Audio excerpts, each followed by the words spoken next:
When my wife, Sarah, told me she wanted freedom instead of our marriage, I didn't argue.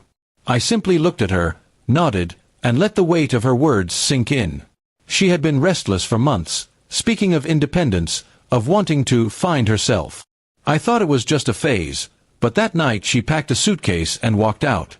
My heart felt like it had been ripped out of my chest, yet I stayed silent, watching the woman I loved choose solitude over everything we had built together. The first night alone in the house was unbearable. Her absence echoed in every corner, the empty spot on the bed, the quiet kitchen, the untouched coffee mug she used every morning. But I forced myself to stay strong. She wanted freedom, and who was I to hold her back? Still, the silence made me question everything. Was I too controlling, too predictable, too ordinary for her? A week passed, and I tried to distract myself with work.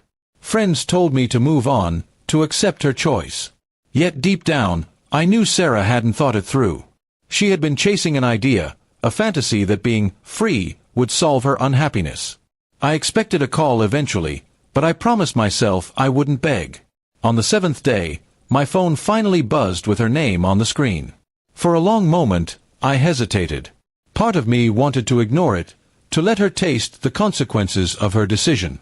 But my heart still belonged to her, so I answered. Her voice was shaky, almost broken, as she asked, "Can we talk?" We met at a small cafe where we used to go during the early days of our relationship. The moment she walked in, I could see the exhaustion in her eyes. She looked smaller, weaker, like life had drained the spark she once carried. She tried to smile, but it trembled on her lips. "Freedom isn't what I thought it would be," she admitted after a long silence. Her fingers nervously traced the rim of her coffee cup. "I thought leaving would make me feel alive, but instead, I feel lost. Empty. Like I gave up the one person who truly cared for me." Her words should have softened me, but I felt anger bubbling beneath the surface. Where was this realization when she was walking out the door with her suitcase? Where was this honesty when she chose herself over us?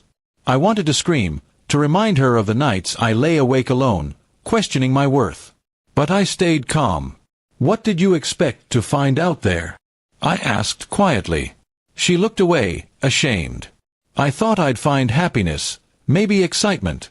Instead, I found loneliness. The friends I thought would support me disappeared. The freedom I wanted only feels like a cage now. I miss home. I miss you." Her confession cut deep, but it didn't erase the pain she caused. Love is powerful, yes, but trust once broken doesn't mend overnight. I stared at her, wondering if I could ever let her back into my life without the shadow of her choice haunting us forever. She reached across the table, trying to hold my hand, but I pulled back slightly. "You wanted freedom, Sarah," I said. "You got it. And now you've learned what it costs." Her eyes filled with tears, and for the first time, I felt the power shift. I wasn't the broken one anymore. She was. She begged me to give her another chance, promising she had learned her lesson. But promises meant little to me now. A week of silence had been long enough for me to realize something too. I deserved someone who wouldn't abandon me in the name of selfish dreams. That night, I went home and thought about her words. The part of me that still loved her fought with the part of me that had finally found strength in her absence. And in that battle, strength won.